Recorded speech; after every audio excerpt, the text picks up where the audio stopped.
Hello everybody, I am Jarrett Ross, the GeneaVlogger, and on today's video, I will be discussing the DNA tools that I would like to see. The basic goal of genetic genealogy is to figure out how the DNA tester is related to their genetic matches. New DNA tools are constantly being introduced to make the process of genetic genealogy easier. But it definitely feels like we're actually at the beginning of the sigmoid curve that is the advancement of DNA technology. So I'm sure there's a lot of stuff that's well beyond our imagination that may be coming in the next few years or even the next few decades. But there have been a few basic DNA tools that I've thought about since I first tested in 2013, but have yet to see anything like them implemented on any of the DNA websites. Well, for the most part, but I'll discuss that later. The first tool I have in mind is advanced notification settings, something which allows the user to set specific settings for when they're notified about new genetic matches. I've honestly been surprised that no website has implemented anything like this beyond just a basic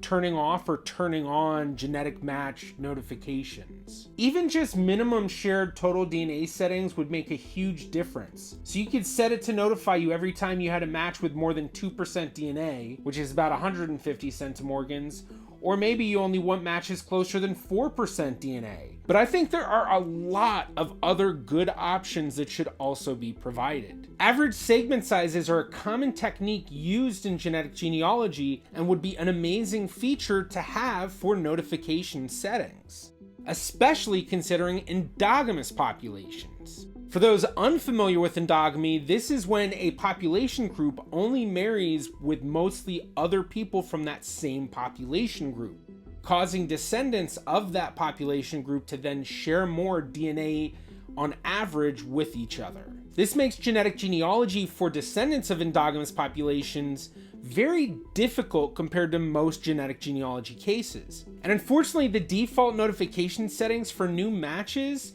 gives a lot of notifications for matches that aren't genealogically useful when dealing with endogamous populations. I remember when I first tested, I would get so angry at emails that would tell me about a new match, and I'd go in looking for it thinking I'd find something really significant, but because of endogamy, it would tell me about a match that was maybe 100 centimorgans when I had a list of at least 100 people that had 100 centimorgans, yet I couldn't figure out how most of them were related to me. I've even thought of really useful notification settings that are a little bit more advanced than what I've discussed so far, and that would be shared match notification settings. So this would be a setting where you could turn it on to notify you when there's a new match who's also a shared match with a specific relative of yours. So maybe you've been trying to build out your grandmother's family tree, and it just so happens that you have a second cousin from her side of the family tree who has tested. If you can set it so that it notifies you every time there's a new match that's also matching that cousin, that could give you the hint as soon as that comes in that could possibly break open a brick wall for that side of the family. But this idea of shared matches actually leads me to my next suggested tool, a multiple kit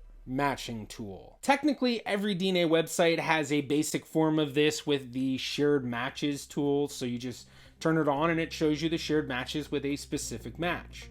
But what I have in mind is a setting that would allow you to filter out matches who don't match multiple kits instead of just one. So using that same example before about that second cousin through your grandmother's family, well, let's say maybe there's 2 second cousins through your grandmother's family, and so you set it so that it will only show you matches who are matching you and those 2 second cousins.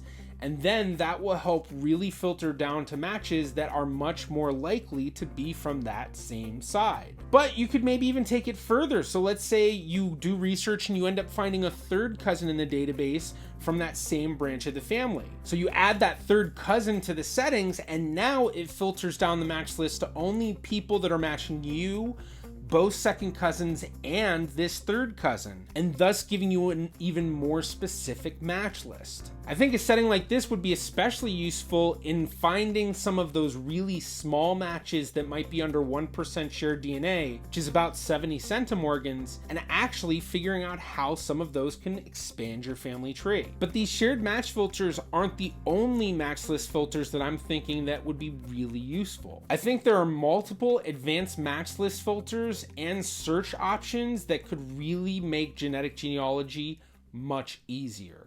Now, the first option I want to mention is actually something that GEDmatch kind of offers in their one-to-many tools, including the free version, as well as the one-to-one tool. And what I'm discussing is an option to adjust how the total shared DNA is read. Each of these DNA websites has a different method of how they come up with the total amount of shared DNA that you have with all of your genetic matches. But most of these websites hover around a 6 centimorgan or 7 centimorgan segment minimum, meaning that all shared DNA segments that are less than that amount are then not counted towards the total shared DNA. Being able to adjust the minimum segment up or down could make a big difference, especially for people researching endogamous populations. In fact, a common thing used by a lot of people doing genetic genealogy for endogamous populations is upping those segment minimums sometimes to 8, 9, 10 centimorgans or even higher. And while GEDmatch certainly has a version of what I'm thinking available, it's quite limited and really only allows you to up that amount. And I should also mention that DNA Painter has a similar tool called the individual match filter, which does do a form of this, but wouldn't be anywhere near as expansive as if a database allowed you to change those settings. Mostly because the DNA Painter tool requires the information from the website, so if they have a 7 centimorgan segment setting, you're not going to be able to get anything less than that because they're not going to tell you those segments. And now that I think about that, I actually think maybe Family Tree DNA has some sort of version of it, but it's like also really limited. But a setting that I know none of these websites have that I think would be absolutely amazing would be an average segment size filter and a filter by number of segments. Although 23andMe does have a way to filter by number of segments, which is really useful, but not quite exactly what I'm thinking. Just like the segment minimums for counting total DNA, doing the average segment size is a really common tool in genetic genealogy for endogamous populations. So having a filter to automatically do that, to maybe filter out all of the matches that are less than a 10 centimorgan average segment size, or 15 centimorgan, or 20, or whatever you need. It would be immensely helpful, especially in making a streamlined workflow for genetic genealogists working on endogamous populations. And as for the number of segments, I think it would really be useful to have that as something you could use along with setting the different segment size minimums. Another match list filter I'd like to see is a search filter by admixture. So maybe you're looking for everyone that has the French-German admixture, or maybe you're looking for everyone that has the Jewish admixture. You could then take that further and do 50% or 75% or a certain amount. So as an example, let's say that you do a DNA test and you're not expecting any Jewish readings, and then you get a 5% Jewish reading. A common technique to then look further into that would be to look for your matches that not only are Jewish and have those Jewish readings, but are almost 100% Jewish. And it would be even more amazing if maybe they set ranges. So you said everyone that's 75 to 100% Jewish, or maybe everyone that's 65 to 75%, or whatever range you might think is useful for your search.